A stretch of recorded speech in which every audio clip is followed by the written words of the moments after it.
Welcome back to the Six Major, guys. We're here on the A stream, and it is going to be a big hit game coming right up. It's one of the best teams out of North America versus one of the best that Brazil has to offer. Mandy, how you doing?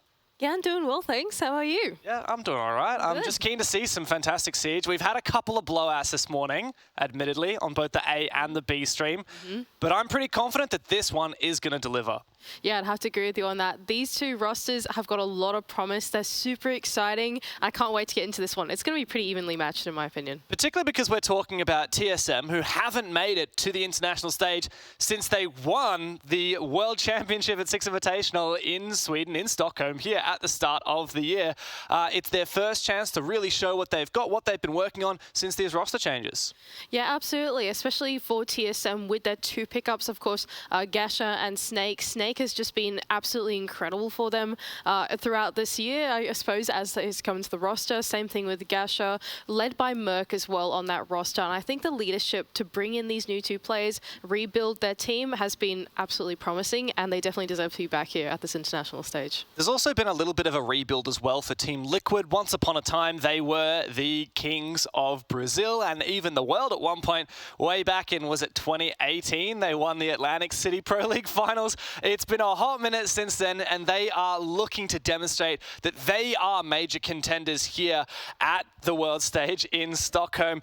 Both of these teams so far, Mandy, have the full 6 points out of their games. Neither have lost yet. In fact, Team Liquid's only lost 6 rounds. They went 7-1 against Sandbox and 7-5 against Heroic, whereas TSM has taken down the exact same teams. However, they did unfortunately lose 3 more rounds than Liquid have. So technically Liquid are slightly ahead right now on the standings.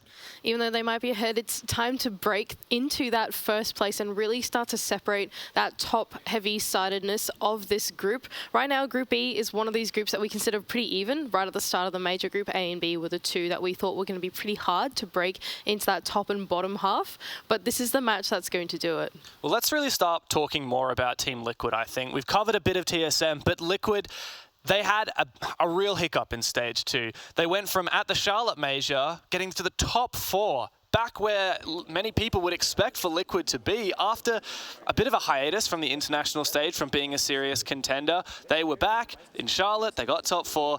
Berlin was a no-go for them. They didn't quite qualify for that, and here they are back again. And I think top 4 is probably the lowest of their expectations. They are really looking to go all the way.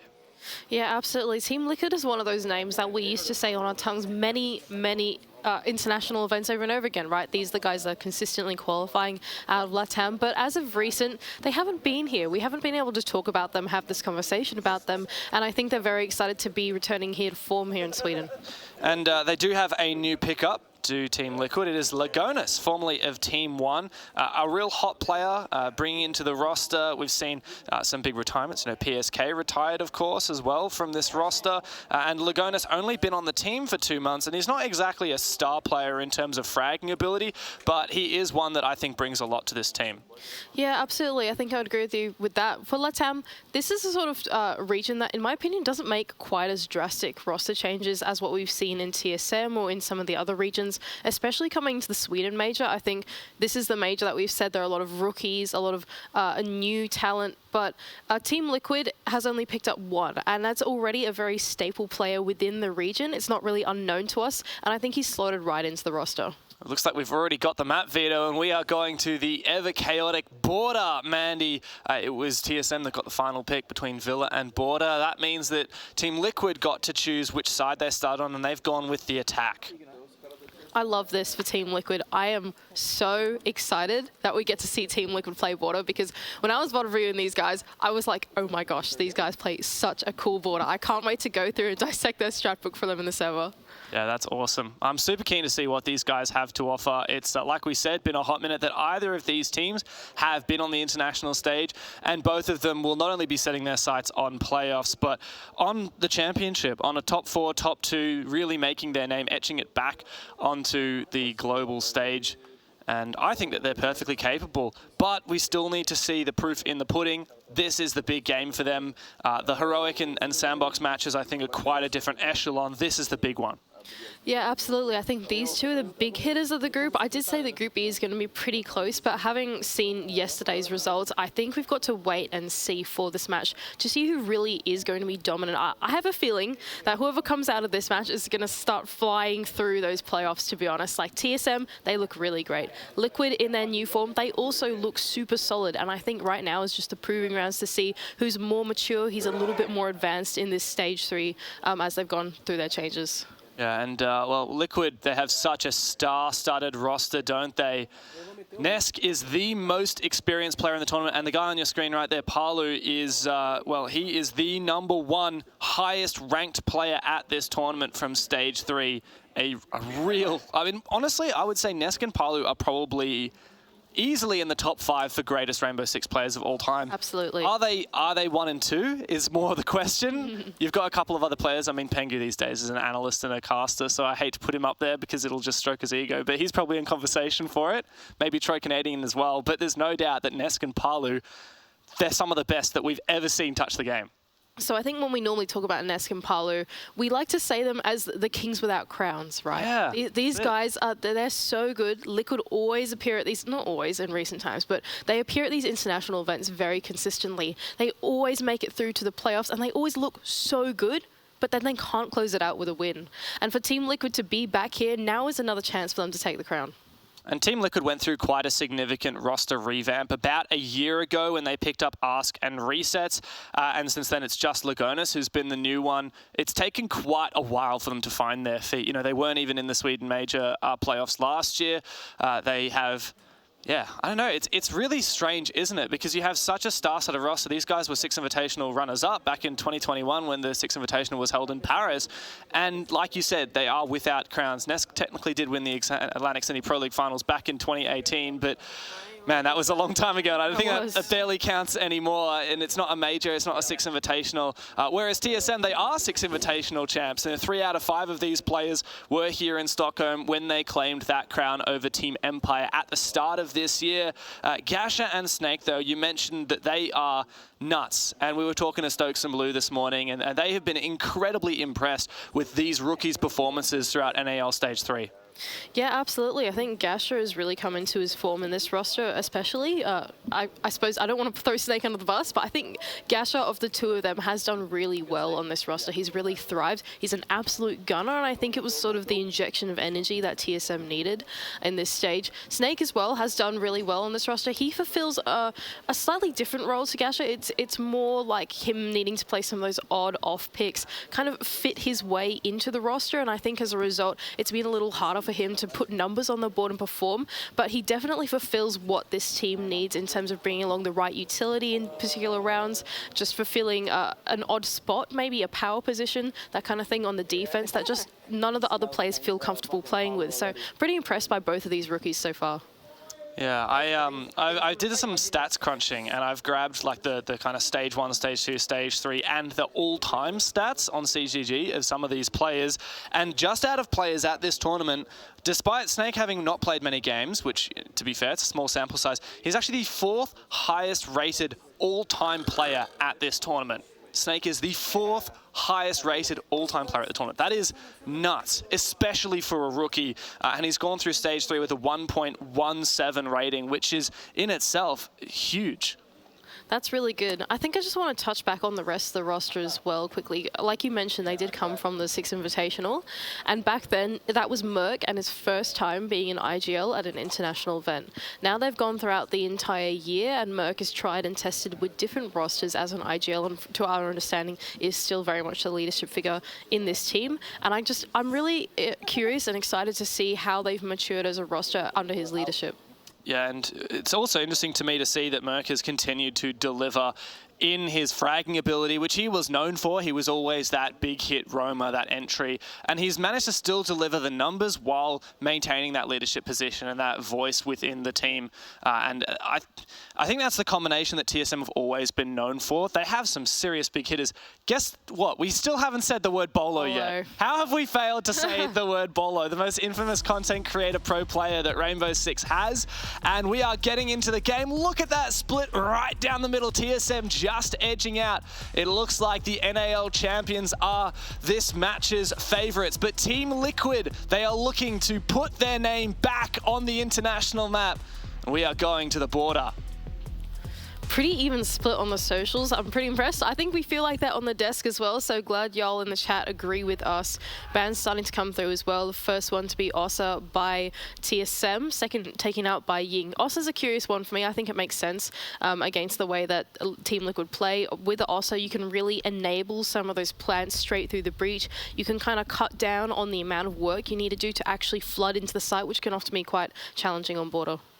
We didn't really break down extendedly the border history itself for these teams. I'm going to have a quick squiz. So TSM actually didn't play this at all in Stage 3, and it was their tied most banned map alongside Skyscraper, which they also haven't played. So to me, this is a real dark horse pick for TSM.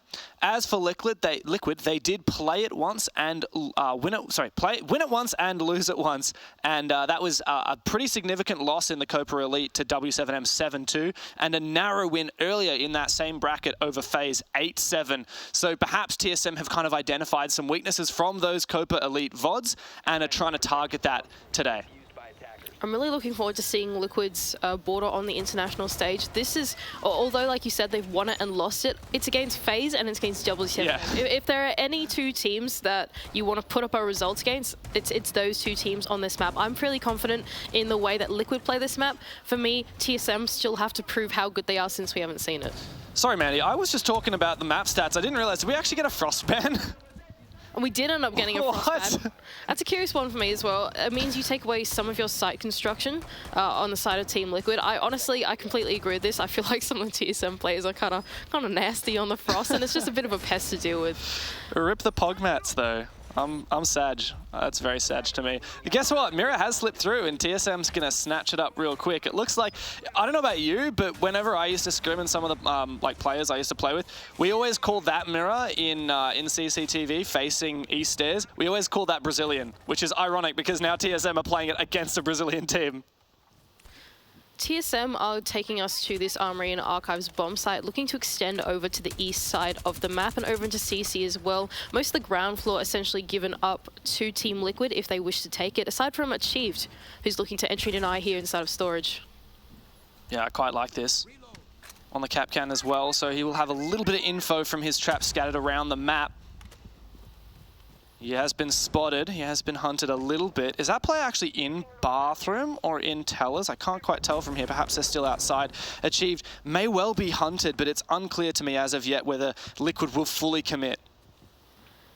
Liquid are sending in their drones into this ground floor along with 2 or 3 players poised to take it. Achieved is wasting a lot of time so far here on this ground floor, but Snake is actually the one to get the first pick of the series onto resets inside of CCTV. Big early pick, and I mean, Liquid just sending drone after this player downstairs. Nesk now on the entry. Palu goes down, and Nesk is now in an awkward position. He's got Aroma just around the corner, but he's also trying to flush out Snake above. What a pixel from Nesk. He does take down that Roma downstairs. Achieved. Reign of Terror put to an end, and he could have the perfect read on this vertical nade here. Snake survives. How? Nesk now making his way inside of this customs area, just toying with that vertical pressure, knowing that Snake may be watching on the other side. Oh, does he know? Actually, the fight is a little bit dicey, and in the end, Snake collects him through the hatch. Looking a little bit awkward now for TSM. They find themselves in a 2v4, and look at this mirror. You can see all of these stairs from here inside an office, nice and snug. But Merc might be actually making a play. He certainly doesn't need to in this man advantage. But the temptation is there, and he is the big brain for this team. You can't fault him. Ask and Lagonis looking to try and bring it back. Lagonis finally puts Snake down. It's not going to get much easier from here, though. This is going to be a tough crawl for the rest of Team Liquid. Lots of mirror windows facing them, but they do have CC control in their hands. The next point of contest will be Office, which is the tussle between Merc and Ask at the moment. Also stepping right into a crossfire inside of Fountain. Do they know where Gasher is? Bolo here to hold metal. Good crossfire. The rotation to Fountains. It is held, and that's Bolo once again.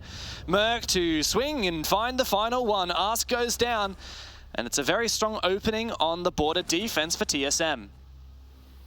Really well played from TSM Achieved in particular, wasting a lot of time in that ground floor. Liquid tried to identify that, in fact, we should go for a bottom-up take because that was the free real estate they were given, except for the fact you had one pesky Capcan running around and shooting every single drone that was very disconnected from the entries that Liquid were trying to do on the ground floor. In the end, losing that man count to a combination of vertical kills and Achieve just going crazy there inside of Workshop meant they just couldn't translate going up the stairs and getting back into the site, and in the end, TSM went out the round.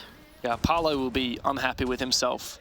He was led to believe that there was a player in Workshop, at least that's what it appeared from the droning, so strange mistake for Paolo to make there. There's also a big play from Snake upstairs in CCTV, found 2 kills by the end of it, one onto Resets outside and one onto Nesk coming from below. I gotta say, it was Liquid who got the choice of starting sides. They've gone for attack. Do we expect a 4-2 half in their favor would be the par for the course, or is a 3-3 okay? Because TSM have already shown that they are no chumps on this defense. What interests me about the way that Liquid are playing this so far is both rounds they've now chosen not to bring any hard breach in their lineup. And so they're investing a lot more utility into resources into trying to take the real estate of the map that they can and sneak their way in rather than forcing open the site and trying to break it down that way. I think it's an interesting approach, especially with the way that TSM are playing it, which is like this more total map control type of vibe. And I think that for Liquid, they need to consolidate their plays into one area of the roam clear and be a little bit more cohesive if they want to make their lineup work. A couple of role changes on this attack, isn't there? I love the Valkyrie though, love to see that. Such a claustrophobic map though, Border. The Valk is so powerful, especially when it comes to those Vert C4s, and we are gone downstairs to Teller's bathroom, so that's really powerful. Demire's deceived me. Is there an Alibi Prisma thrown outside? Yep. Where is that? Is that on the roof? I hate this. Where have they put it? Who knows? Yeah, good luck, Easy. You're not going to find that. TSM looking to hold on to this top floor for as long as they can as the rest of Team Liquid start to shape around, up around the top floor like vultures. Hello. Arse tries to take the fight onto this Archives position, but gets taken down. Snake now holding onto this metal position, and the rest of Team TSM look pretty comfortable in their positions so far, although down in the man count. That was very surprising, very messy.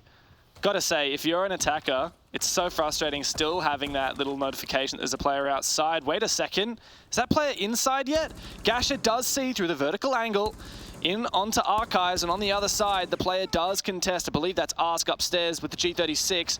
Very narrow angle for him to take against the dock. Liquid have now been given this top floor control and are starting to convert what pressure and real estate they can down onto the ground floor. We can see Resets now on board, contesting that East stairs position Achieved on the other side of that without a C4 in hand. Oh, no. Gas has just been taken low though. Maybe this engagement in that top floor is still working out for them, and TSM even up the man count. Chief's actually going to play aggressive, but the Dockerby Logic Bomb calls out his position. Lagonis falls off, but fortunately Resets is able to punish. Now Gasher, full health once again, thanks to the Doc Stims, is going to have to make his impact felt. It's just him and Snake, both of them on the roam, as Liquid have flooded the site and begin to plant that diffuser. It will need to be a retake. And some really tough post-plant positions as well from Team Liquid. A C4 to go out from Snake, but East's control is going to be pivotal if they want to make this retake work. I certainly want to, but will they be able to deliver? A tough one for Gasher, but he does see the Dockerby cross. That's Lagonis just getting a better position. It's a risk, but will it pay off? Snake makes it a 2v2. Palu, yet to have a real impact in this game, will be relied upon in this post plant from outside the window. And now that Gasher has taken down Lagonis, it will need to be Palu to clutch. Snake has very little time remaining, and Palu has to win this. He takes down the first player, and that means there is no chance. Gasher is taking this round. A huge impact from Palu, and Liquid even the scoreline. Well played from Liquid. I was doubting at the beginning of the round their choice in operator lineup, but I think that ended up working out for the way that they were able to take that top floor. It was really swift. They jumped in through those east stairs and through that Archives control to essentially just segment off that east side of the map, hop through it, not be too ambitious about the rest of the roam clear, and eventually translate it down with that man advantage. It all came down to that early round and lived and died there. It's funny, isn't it, to see how there was a point where it was a 3v2 Team Liquid just have full side TSM all roaming. I appreciate the gusto of the roaming dock, but in the end, there just weren't enough players on site to deal with it, were they? And now we go over to, is this Venson Workshop, it looks? And well, isn't it funny with Border? It's such a small map that every site, to some degree, is defended quite similarly, just because you have presence on the whole map anyway. Yeah, that's exactly what TSM are leaning into with their lineup as well, right? They've done essentially the same lineup minus the mirror in some particular spots all 3 rounds now. We can see them going down, even reeling off that detention wall, putting the same mirror once again inside of office, opening up the triple wall. It's just a total map control, like you said, for TSM. And Liquid this time have brought the hard breach. I wonder how they're going to change their approach with it. Especially when you've got things like the detention wall reared, you want that hard breach. But that said, the Hibana is great for lines of sight, but if you actually want an entryable hole, especially a large one that you can really make a good contest and sprint through, you're using most of your pellets. Wow, I love all these lines of sight. This aggressive hold. Snake once again taking up his customary position inside of security. He got 2 kills in the first round from that spot. Clearly well practiced. He's scrimmed that more than a few times. Still going to hold my tongue to call exactly what Liquid are going for, but the way that they've shaped their attacks so far seems to be more on this triple wall-sided take. We've got Palu going in from below, maybe looking to just put some pressure onto the site. Meanwhile, the rest of their plays looking to hop in through archives, get control of office, and start to sweep across that top floor. Lovely mirror once again. We've seen this before from Merc inside of office on that single wall. He's getting aggressive. Wow, is that really advisable for Merc? He's now lost that position, a risk that unfortunately does not pay off for TSM. Fortunately, Bolo is sending it. He's found Palu and he's re-peeking Nesk now. Nesk just holding on to that angle now, knowing that Bolo is stuck in the corner of this archives room. Snake as well holding on to office. Where is the rest of Team Liquid? What are they going to do now? It seems like 2 Team Liquid players rotating over now, once again, to this triple wall, and Ash Charge will go on to make an entry point. Okay. Bolo is coming out and actually gets the kill onto Nesk. Another kill for TSM. Well, that's quite something from Bolo. He's certainly making some clips for his YouTube videos. Getting on it nice and early. And despite the early pick, wait a second, has Bolo just revived himself? Oh my god, he got down and then revived, but resets, baits it. Oh, the C4 achieved. He's going for a double, 1 HP, and he's left resets all alone. This round has been quite something, and now resets on for a triple, going for the quad, but Gasha doesn't give him the chance. What a back and forth, Manny, this map has delivered. This is going to be a great series. Oh, I'm feeling it. I'm really excited for this one. This is amazing. I really like the way that TSM were able to play that top floor east side position. As soon as Merc came under pressure inside of, obviously went, guys, I'm about to be flushed out. There's someone about to jump in through radio window and my triple wall is open. It's a little bit terrifying. I need some help. And Bolo was the first one that came to his aid. He took those fights onto archives that were really pivotal in that early to mid round to put TSM in the position they needed, disrupting the push of Team Liquid sweeping across the map. And I think as a result, going for that total map control for TSM has been working out for them in I suppose, the play style that they're looking for. They're really good at making these cross-map rotations and aiding each other throughout the map without giving anything away. Well, let's take a moment to appreciate Sprabuni and Rath's beautiful graphics and stats down below, and the context of this group so far. Both of these teams are undefeated. They've both taken down Heroic and Sandbox quite handily, and you're likely looking at the #1 and #2 teams in Group B, I believe this is. But which one will take that first spot, and will there be a chance that Sandbox or Heroic can sneak in? As you can see from the stats that were on screen before, quite unlikely, even whichever team loses this game, that they won't make to the playoffs, but that's making a lot of assumptions. That's assuming that TSM and Liquid will continue their form into the second half of the round robin, which is not a given. You never know what Sandbox and Heroic might be able to bring to the table.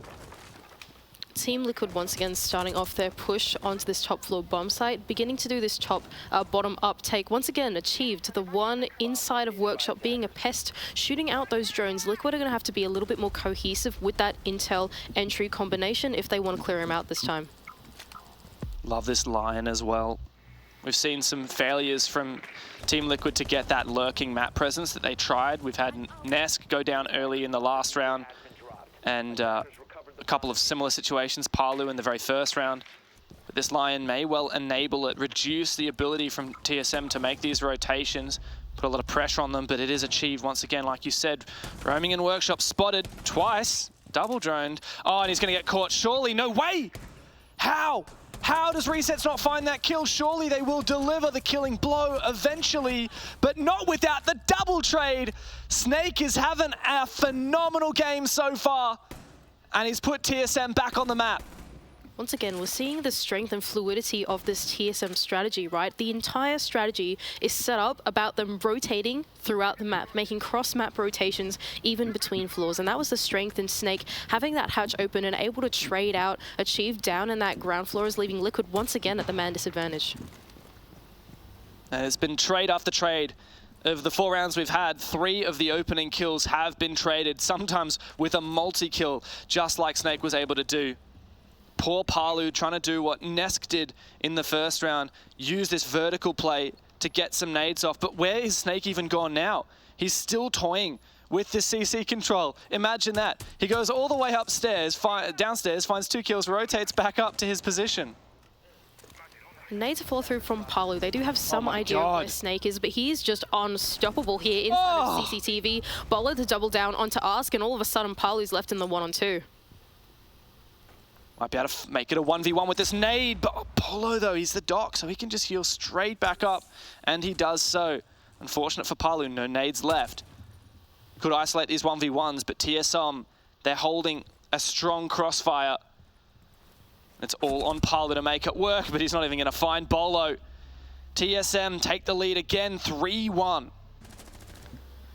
I feel like Doc is just the perfect operator for Bolo. Don't you think so? This is so great. Even with the Bailiff as well, he's got his own little pocket construction that he can do on the map and just create these odd lines of sight that he needs to support his teammates. I really like the way that TSM are playing this border defense. Typically, when you think of border, you think of this being a pretty attacker-sided map, to be honest. This is one of those maps that if you just sit there and you turtle on the site, you're going to be cut down. Those walls are going to be opened up, and there's not really that many strong anchor positions. But the way that TSM are taking this map is, let's just bring the attack to them. Yeah. Let's not allow them to get into the building safely, take up as much real estate as possible, open up the lines of sight, and make it just a very uncomfortable experience to maneuver throughout the building. And since it is TSM on the defense, setting up those rotations and setting up those lines of sights, they're going to be much more familiar with the architecture, and having this odd line of sight that all of a sudden Liquid have no idea is there is what's punishing them here on these entries.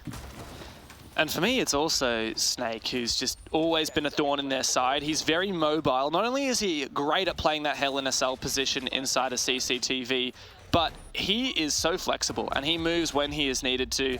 For example, last round when Achieve was hunted down, Snake immediately plays off of that and regains the advantage for his team. What is this from TSM? Achieved with a spawn peak on the pulse. A dangerous player to lose early if he fails this one, as his utility will be ineffectual. But if he lands it, it could be huge. Oh, just barely misses. Palu on the other side is going to get away with his life and goes, all right, I'm droning out of spawn, guys. I've got to go and check what's here inside of the ground floor. The rest of Team Liquid actually shaping up around this CCTV and break side of the map. This is uncharacteristic. They're changing their approach a little bit. They're not looking for this bottom-up take anymore and putting a bit more early pressure onto Snake, who's inside of CC. Tough position now for Liquid as they see all of these TSM guys just continually peeking window. That's Bolo checking that lockers window quite a few times.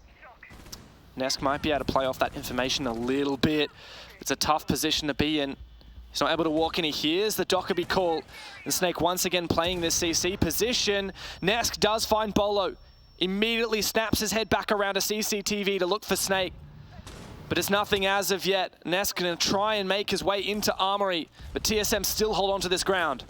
Nesk is in a really tough spot. He's juggling the 2 angles inside of CC and inside of Armory now. He's already taken down Bolo, and his next victim will be Snake inside of this office box, but does he have the intel to know that he's there lying in wait for him?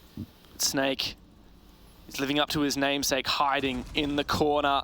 Merc's taken down Palu elsewhere once again at the front door. The poor man cannot catch a break, and guess what? Nesk has no clue. He's just walked straight past Snake.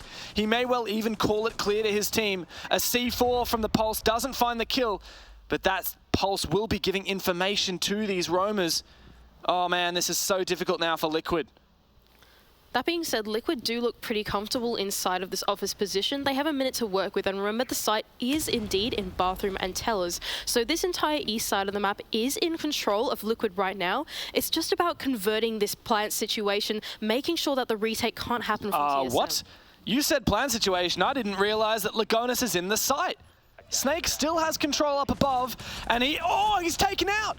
Nesk, so keen, so quick, on for that flank.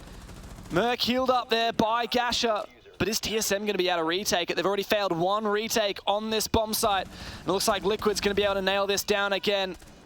A flashbang to go out. Achieved Merc and Gasha. It's just Achieved and Merc now. It's just Merc now. It's nobody. Liquid, a plan and a quick finish as they go up 2 rounds to 3, just trailing by 1 round. Liquid have a much better read on that Bathroom Teller site than the other 2 bomb sites that they've been attacking. Each time they've identified that office control is essentially given to them for free once they get there. All of TSM are focusing their utility and their resources over on that armory and main stairs side of the map. And as soon as they do get that bathroom, that office control, they can translate it into a Bathroom and Tellers execute, just hold off those retakes and play the post plant from the window. And as a result, TSM, I suppose, just giving a little bit too much real estate in that particular strategy to Team Liquid has allowed them 2 round wins on the attack. I'm going to go back to the conversation that we kind of had a little bit at the start of the game. So we go to border, Liquid gets the choice of sides and they choose attack. Is 2-4 enough? If you're choosing attack, the assumption is there that you're going to go either 3-3 or 4-2. Like, the assumption is that you're on the advantage. And we haven't seen that so far. This is true, but I think it's quite challenging to play against the way that TSM are playing this defense. It doesn't really feel like a regular defense, if that makes sense. Each time you walk into the map as an attacker, you suddenly get met with a line of sight that you didn't expect to be there, a rotation that you had no idea a play could come from. And for Team Liquid to try and break down the strategy that TSM have brought takes a lot of drone work and a lot of time, and that's why we keep seeing these floods and floods of drones that go into that ground floor before we even see boots in the building, because Team Liquid are being really cautious about entering. Well, one last chance to try out their attacks to even it up going to the second half. In North America, this map is actually attacker sided by 2%, not by 4% technically. 48% defensive win rate.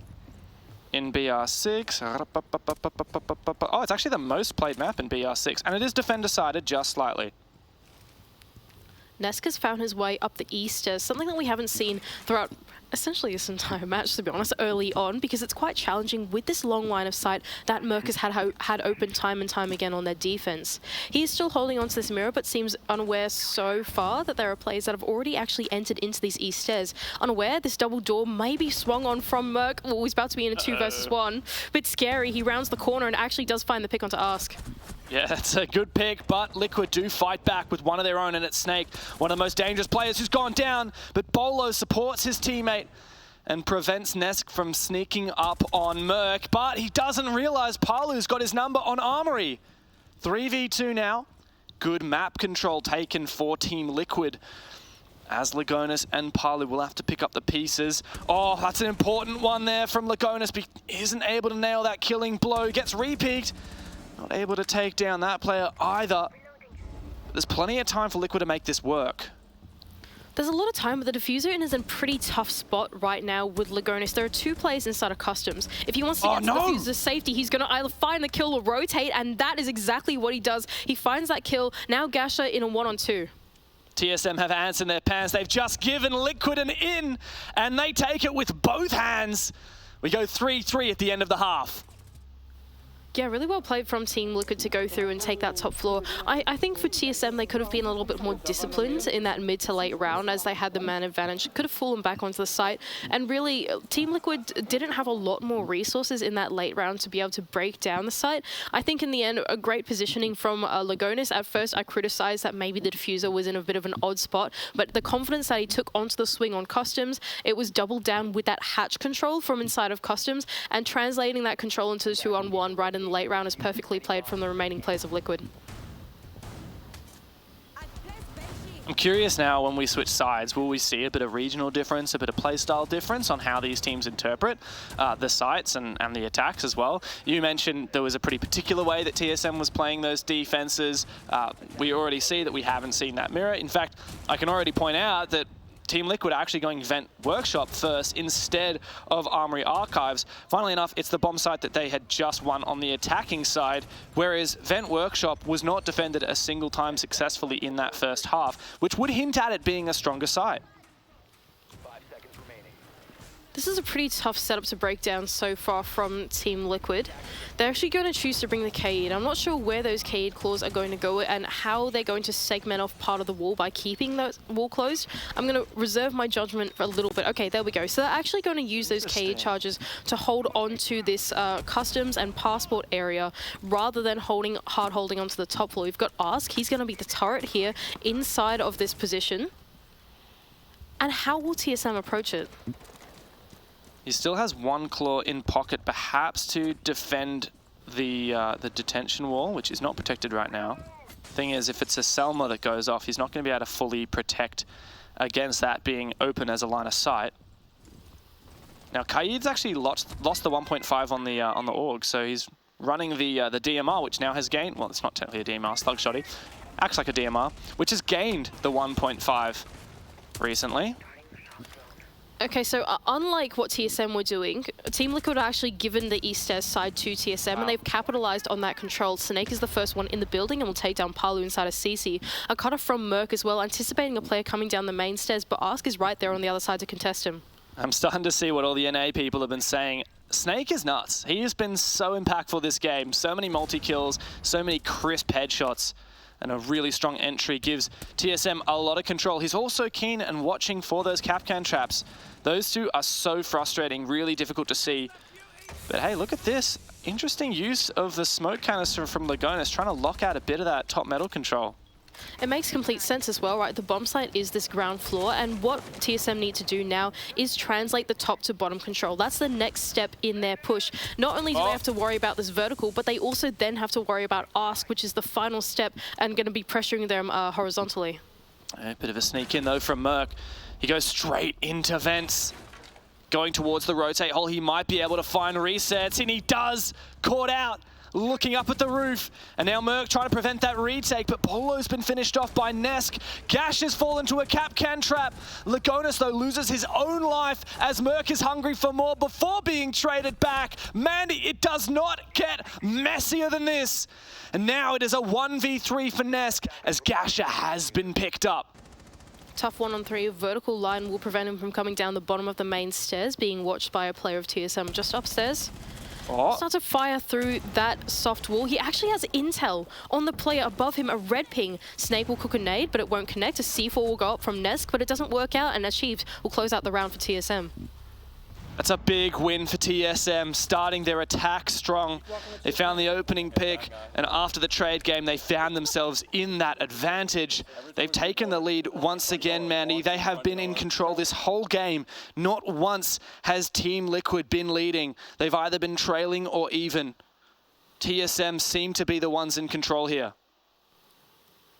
Merc in that last round was such an instrumental player to open up the round for TSM. The moment that he found his in through that main lobby door, he was able to find the player of resets on the site, and as soon as that happened, Team Liquid were forced into a retake situation.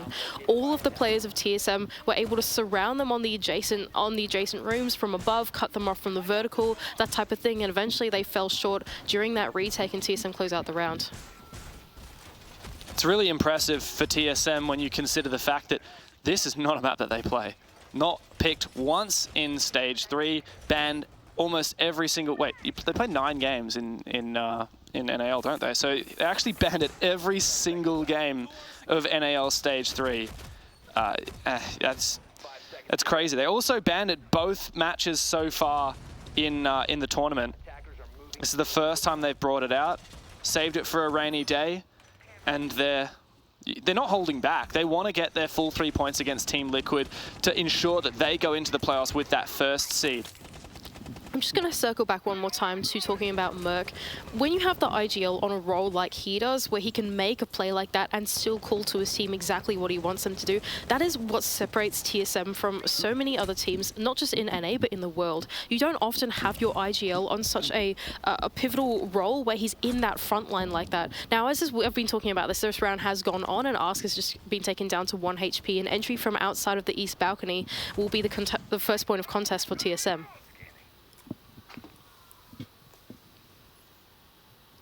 Not a lot of movement in the map, though, for TSM. They're assessing their situation, cutting only after measuring many, many times before. So much drone work going on. Oh, look at this one on the roof, just to look down the skylight. Interesting that he puts it so high. I quite like that. This is in some ways a common drone spot at this level, so people do look for it. So I like that he's made it a little bit harder to detect. I also like what TSM are going for here. This is a very minimalist take onto this bathroom teller site. They're only going for east stairs control and for passport control to make sure that there's no more horizontal pressure. On top of that, they don't really need the office wall control if they want to go for a cheeky plant right in the corner of the bomb site. That electrical is going to make things a little bit more difficult for TSM come hatch time.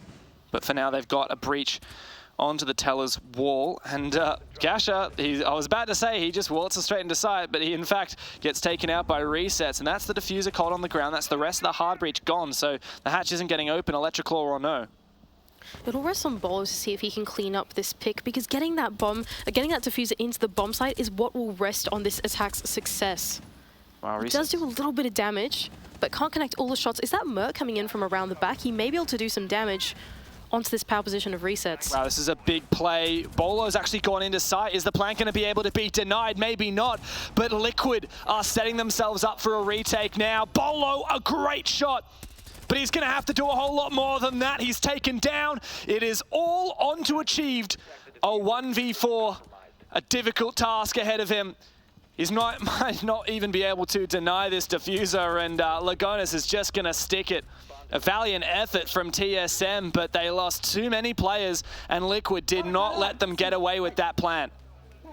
Yeah, I think that was some really good discipline from the side of Liquid to be able to go for that retake at the right time. They didn't want to give, even though TSM were going into the bomb site, they didn't want to give away their life and press the defense and press that retake too early on, because at that point they hadn't identified exactly where TSM were holding their cutoffs, exactly how they were going to double up on the push. We saw resets. He took the fight, but he backed off from it. He waited for one of his teammates, that was Ask, inside of Customs, to make sure that they were double swinging the angle onto Bolo when they went for that retake, for example, right?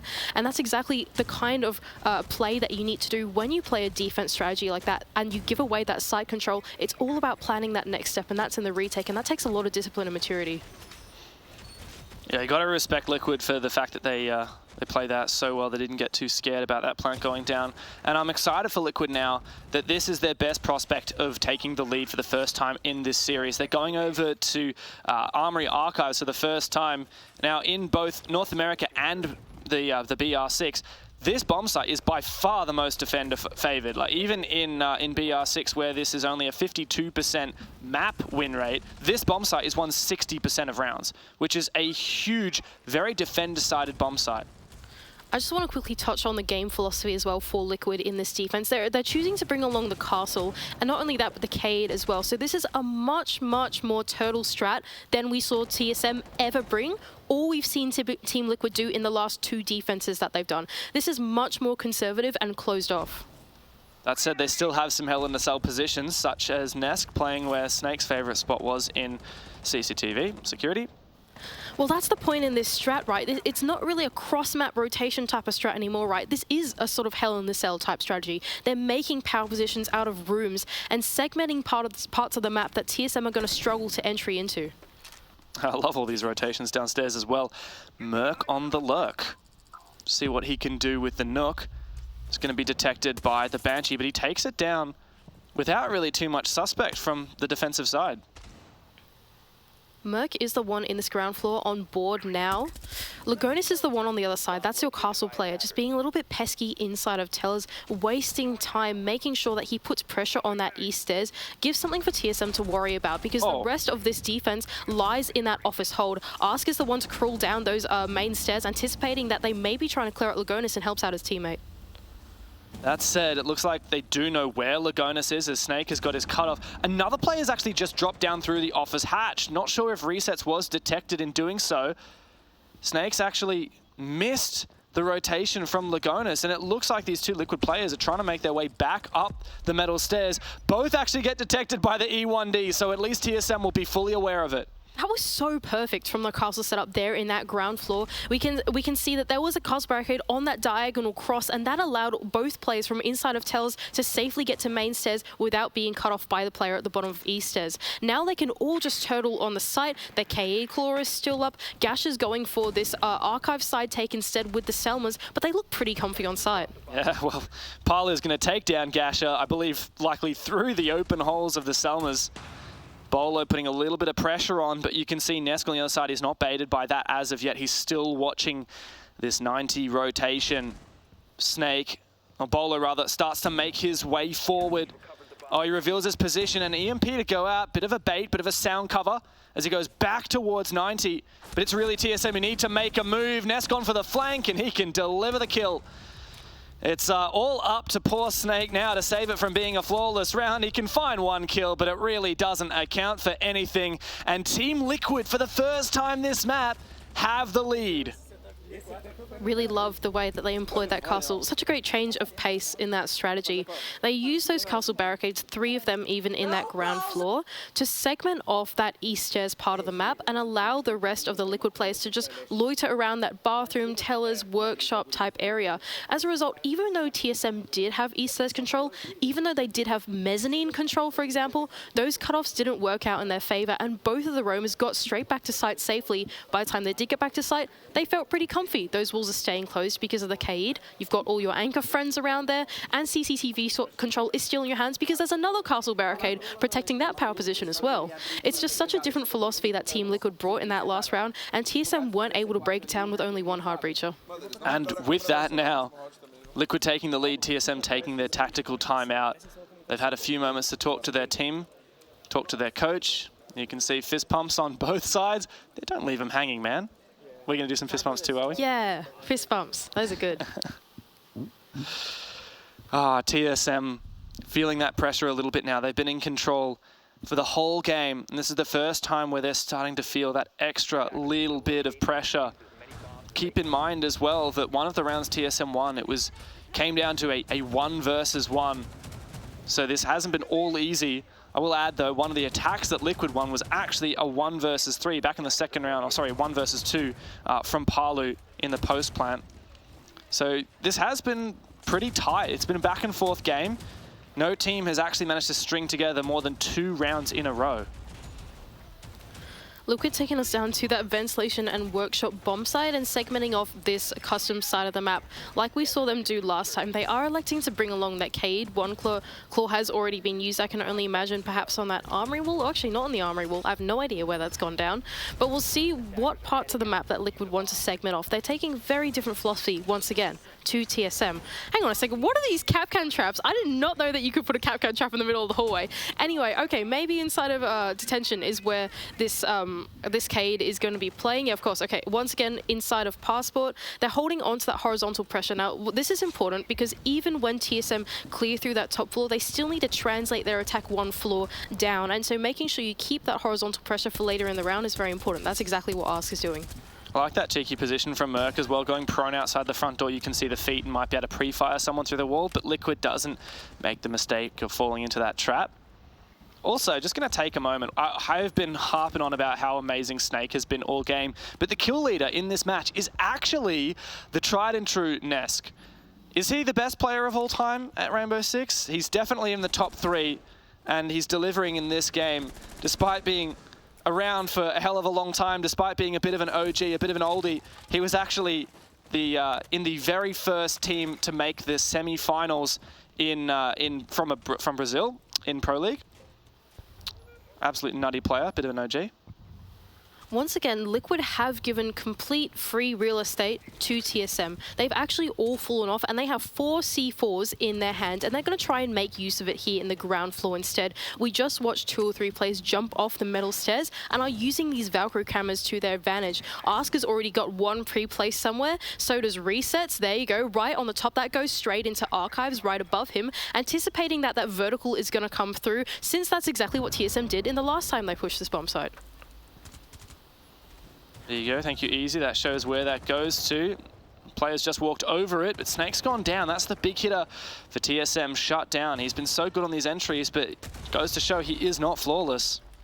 So here we go, now is the vertical game, and it's going to be the vertical attrition game. There are 4 C4s on the board, remember, 2 pre-placed, 2 in the pocket. How's this going to go? One goes out for Lagonis.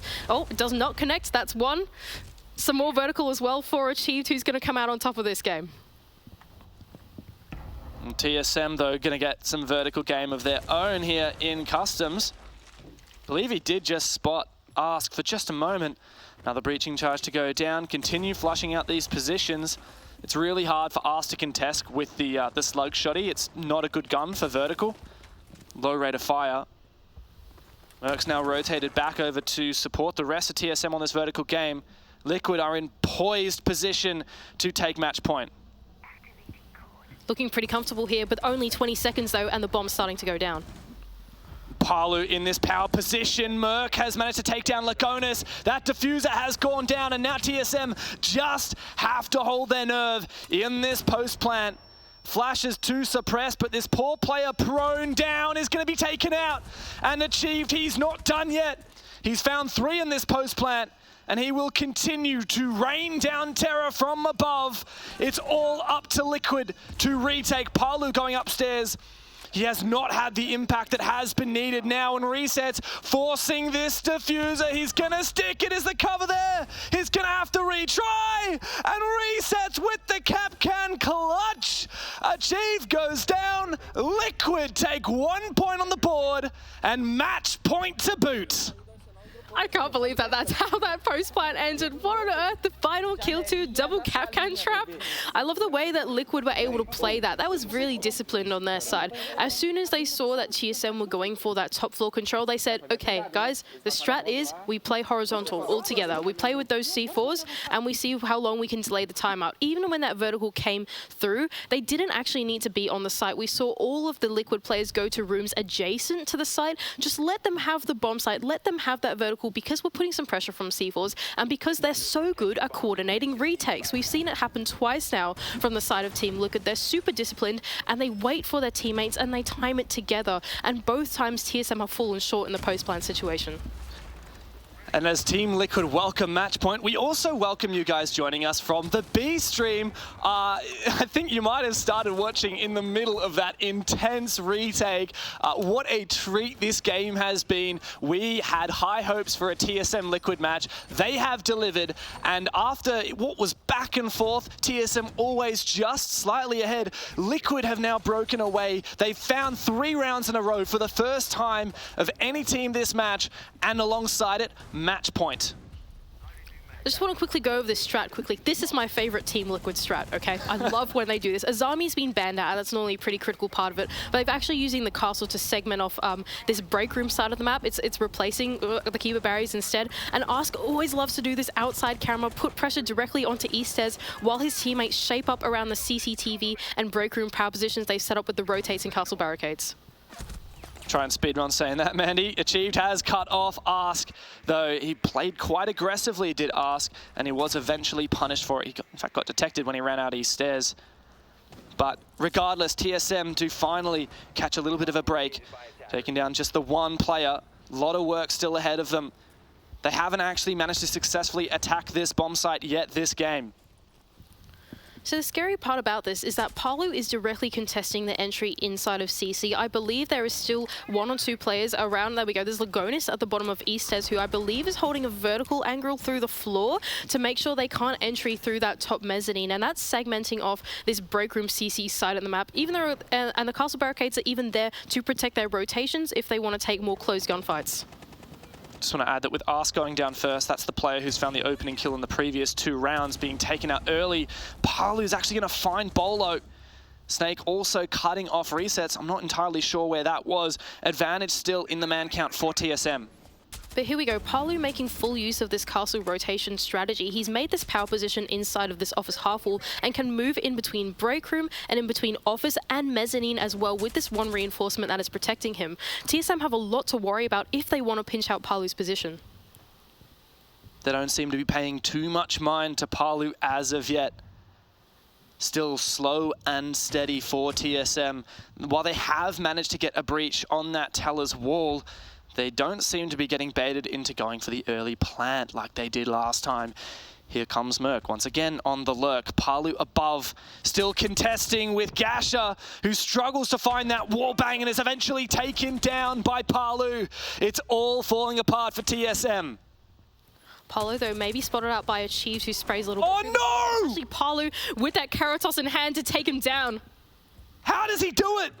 He's now broken double digits, and TSM need to find this 2v2 to keep themselves in the game. Merc steps up, and now it is up to him and his comrade, the prodigy of Snake, to hunt down Lagonis and send us to round 12. Lagonis above as Snake starts to put that diffuser down on the ground, but can he get eyes on this plant position? He's going to be too late to open up the vertical line.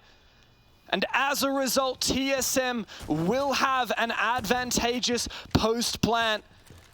It's such a difficult position now for Lagonis, but does he have a chance of nailing 2 perfect headshots to send his team with 3 points to the first place in this group? Great little crossfire as well from TSM, and Merc is going to be the one to finish him off for TSM, sending them into overtime. Well, not just yet. 6-5 now.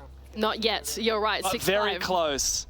Very close. One more round into overtime, and something they desperately need, even if it is just that single point. You think of it like this, right? These guys are still going to play each other a second time in the second bout of the round robin, and even if TSM loses in overtime here, that 1 point will mean that if they win the next matchup, they are Bing Chiling. They're doing very, very well looking for the point advantage. Assuming that these teams are likely to get the full 3 points against the other teams in the group, which is quite likely. Heroic and Sandbox struggling so far. This game is so back and forth. I just genuinely assumed that we were already in overtime. I know, it feels like we're already in like third overtime. Like that is infinite insane. Third overtime. Can't believe this is only a BO1. I know, right? To break down that one, that was really great from TSM. They were able to go for a slightly more minimalist take onto that east side of the map, eventually making that post-plan situation work for them, which is pretty uncharacteristic so far in this match. Liquid has been very, very good on those retakes, but like you said, TSM were a little bit more patient with it. Even though Merc had that site control, they waited for a little bit. They weren't super hasty before they went for that site control. They took a little bit more time to set up their plays in that top floor and be a bit more ready for that retake when it came through. Well, now Liquid have taken their tactical timeout. If there's any time to take it, it's right now. Your last chance to get the full 3 points out of this game. Ah, man, it's an important game, not just because we're likely determining the first seed of the group, but just because this is a huge confidence booster for either of these teams. One will remain undefeated after this match, and the other will cop their first L of the major. I would not be surprised if whichever team wins this match remains undefeated for the entire of the group stage and potentially for the entire major going into those single elim playoffs. I wouldn't be surprised if right now we are casting one of the eventual champions here in Jönköping. Castle Barricade to go on to the east stairs. I'm a bit curious as to what Team Liquid are going to bring out here. They do have the mirror. Both mirrors have gone down. I'm not entirely sure where just yet. Okay, so there's one on the Armory breach and one unknown to us so far. Oh, the other one is inside office, right? Okay, so this is a bit more traditional border. This is more what border used to look like before we got the border rework come through, aided by that castle. This time, though, the difference is mezzanine is a power position since it is there, and they can use that one reinforcement. It's allowing Ask on the other side to play that position, and he's going to be the one contesting Snake and Merc on the entry. Oh, like that impact grenade. Wow! He takes down Snake on the switch around as well. Ask has just been nuts on this entry. I believe that is his 5th entry kill this game. Ask is super proficient on this position. Normally he plays it with a Zami and he's able to do this keeper barrier setup inside of the mezzanine, but he doesn't need it. Turns out what we need is 2 impacts and a gun, and he can do the job. I mean, if you're playing against Liquid on border in future, maybe you want to consider banning that castle, but then you leave that as army in, so it's damned if you do, damned if you don't. Ask low HP, but he's not done peeking. He does manage to get Bolo before Bolo trades back. Wow. Poor TSM now fighting from behind, 3v4 on the most defender-sided bomb site on the map. Nesk is going to be the next point of contest inside of CC. If he wants to, he could rotate out. There is one just inside that cubby box there, but is not willing to give away his position just yet. He knowing TSM down in the man count are running out of options. They're running out of time. They're running out of power positions that they could be playing in on this attack. Claymore goes down, but what good will that do at this point for TSM? They're going to need a hell of a lot more than a couple of secondary gadgets. They're going to need some serious plays. They're going to need to isolate these defenders. But guess what? Look at Liquid right now. All fallen back into crossfire positions. All supporting one another. As I say that, Nesk decides to play aggressively, standing on top of the hatch, getting his way into CCTV, but he's likely to lose his life. He takes a lot of damage, but doesn't fall. In fact, he fells Merc instead. A 4v2 now, and TSM are desperate. That's Gastro on the other side of that fight, I believe, clawing his way to CCTV, but he has no idea that Nesk is still indeed inside of this room. Fallen to Liquid, and that is it. That's the end of the game. Regulation win for Liquid. A huge match for Liquid, a huge dub as they remain undefeated in their group. TSM started strong, but they could not take down these, once again, rising stars within Brazil. A huge match from Nesk, Palu, and the boys. Yeah, really well played from Liquid. As soon as they switched over to that defending half, there was a complete change in pacing, a complete difference in confidence from Team Liquid. Even though it felt like they were comfortably giving away the site to TSM, they backed themselves into those retakes every single time. The confidence was exuding, the teamwork was there, and TSM just couldn't match pace. TSM can't be too unhappy with that one, though. They played so well, and especially considering Border is not a map in TSM's map pool. It is their most banned map alongside Skyscraper. This is the first time we've seen them play it in Stage 3 at all. And, well, Liquid, they've actually lost this map a couple of times, a couple of close losses within Brazil, and they've shown that they have learned from those experiences and are ready to bring it here to the Major. I'm really impressed by TSM's Border, to be honest. I don't think we've seen an A team play Border in the way that TSM did just then. That was very confident. That was super ambitious, the way they were setting up throughout the map, making it super uncomfortable for Liquid to get in. I'm super impressed by them, even though we've never, ever seen it before. Yeah, well, there's more games to go. TSM later today will be taking on Heroic, whereas Liquid would be having a rematch against Sandbox. So still a chance for TSM to walk away with a 3-point win today, as they did twice yesterday. But for Liquid, I think most people would hedge their bets that this team will be undefeated at the end of day 2 once again. They look so happy. Look at that. Having a smile with the coaches as well. Really happy for Team Liquid to be back on this international stage. The crown are the kings without crowns. Yeah, they are. The kings without their crowns. And here, this is their chance to take it, and they look like they're in high spirits to do it. Yeah, and they're doing their best to get that crown and edge closer toward it. But of course, we will be breaking down that match just after this break.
I'm Nicholas Morton, but you know me as Pingu. I'm a two-time Rainbow Six Siege World Champion and former top Rainbow Six Siege player in Pro League.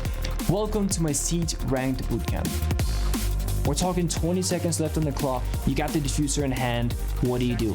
Play the way that you're comfortable with, because you have confidence when you're in this position, that is when you're gonna be at your very best. Good luck.